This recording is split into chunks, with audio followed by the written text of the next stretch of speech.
Welcome to a couple of bunkies. So we're about to do something a little different today. My father-in-law got his hands on a Willy CJ-2a. From all the documentation and all the evidence, we believe it is a 1948 Jeep.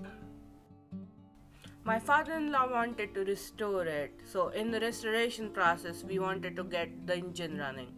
And a good friend of my father-in-law is on the case. Hello, my name's Ed. My good friend Norm bought a 1948 Jeep CJ-2a, and he was having trouble getting the motor to turn. So he had health issues, so I stepped in to try and get it done myself, to find that it was not going to turn at all.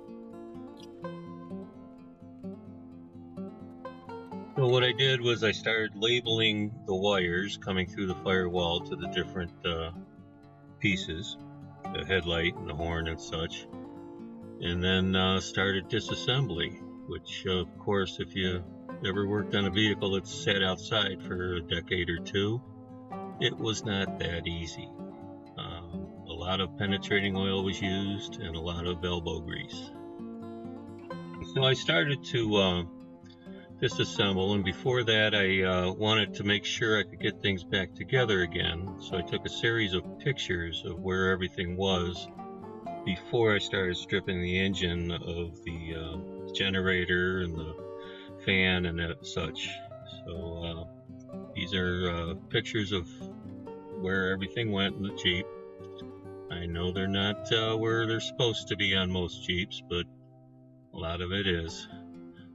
Where I really ran into trouble was trying to get the head off. As you know, the engine can leak up into the head bolts and rust them in place. So I went searching YouTube to find a solution for that, which I did. And I went to apply that solution, and just as I was doing it, I hit the head with a mallet, and darned if it didn't just pop free for me. So this is the head gasket. It's obviously has some problems.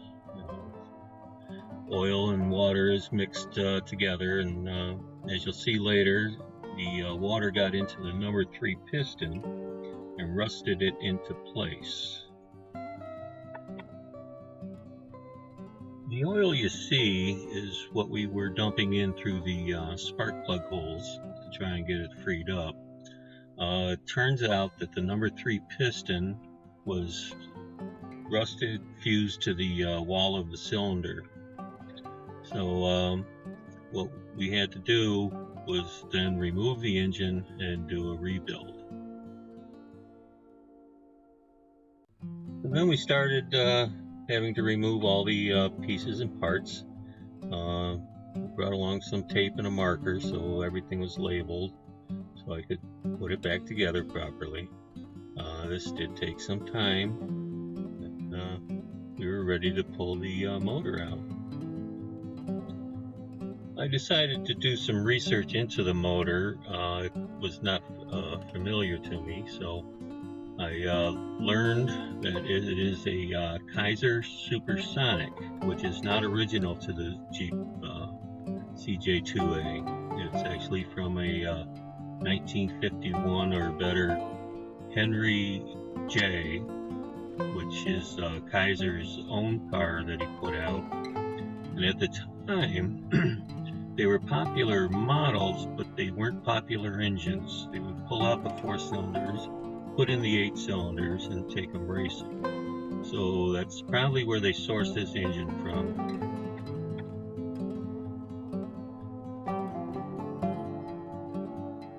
Next, it was time to start removing the grill. Of course, everything was rusted in place, so that took quite a deal. We pulled out the radiator as well, then disconnected the transmission, and pulled out the motor. I'm sorry we don't have tape on that, but it came out pretty easily. And then I took it over to my own shop to work on there.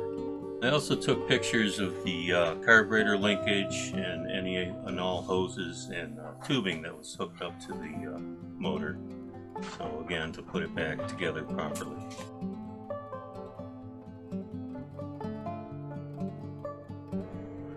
Okay, here is a view of the engine separating from the transmission. It's good. The flywheel's in great shape. The engine's lifting out. This is a picture of the engine bay without the motor in it, and there's our clutch plates. They were all in great shape, and it's time to load her in the truck.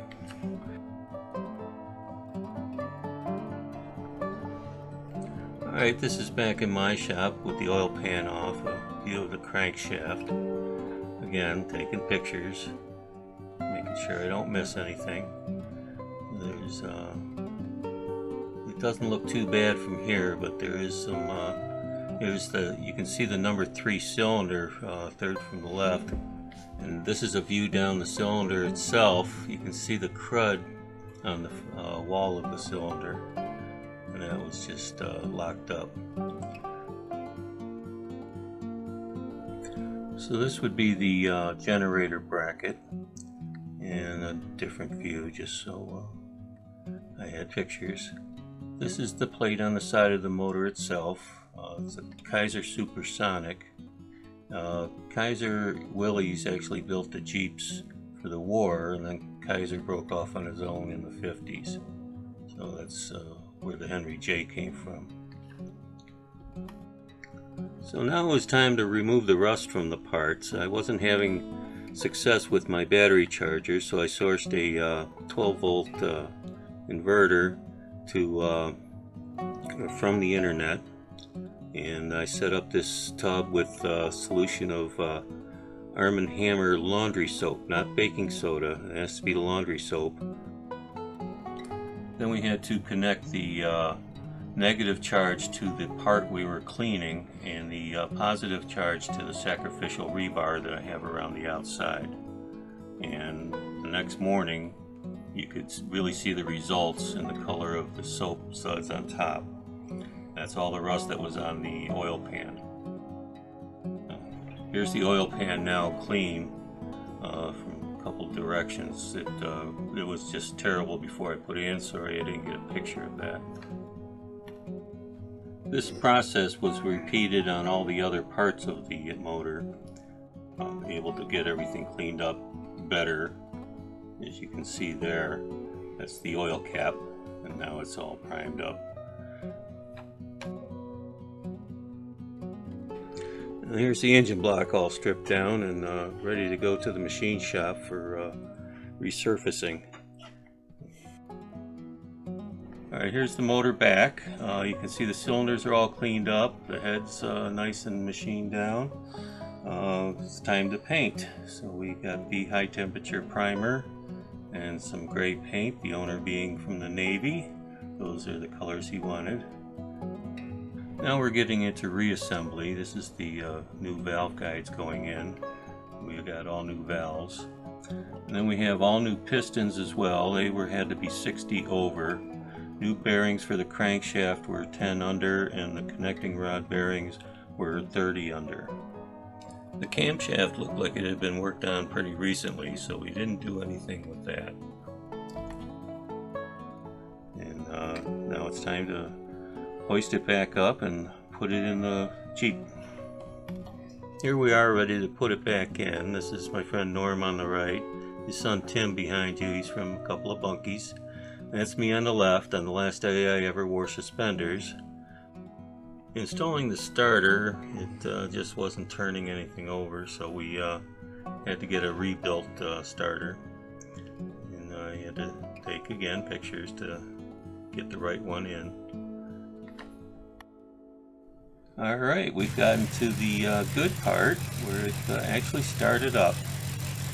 Unfortunately, we started it in the garage and it turned into a bug exterminator. So we backed off for a while and moved it outside. And here the oil cap was loose. That's where a lot of the smoke was coming from. So tighten that up.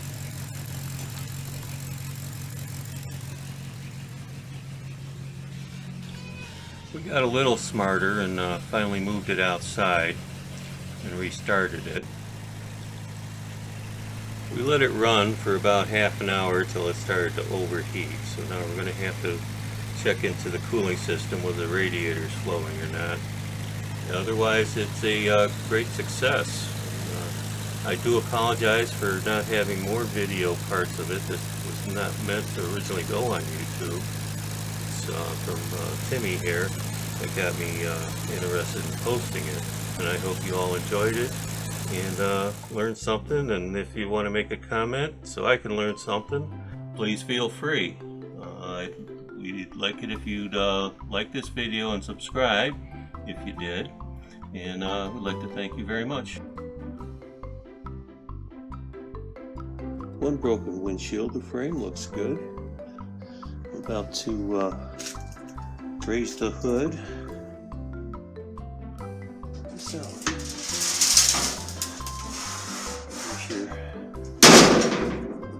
that's how the windshield probably got broken.